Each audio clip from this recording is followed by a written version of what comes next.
You ask Tiger to solve. This deals with linear equations with one unknown. The final result is c equals 6. Let's solve it step by step. Group all constants on the right side of the equation.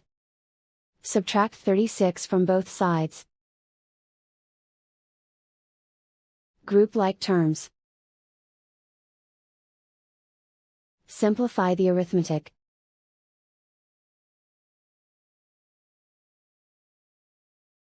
Isolate the c.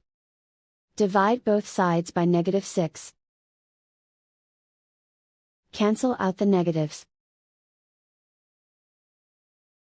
Simplify the fraction. Cancel out the negatives. Find the greatest common factor of the numerator and denominator. Factor out and cancel the greatest common factor. And so the final result is c equals 6.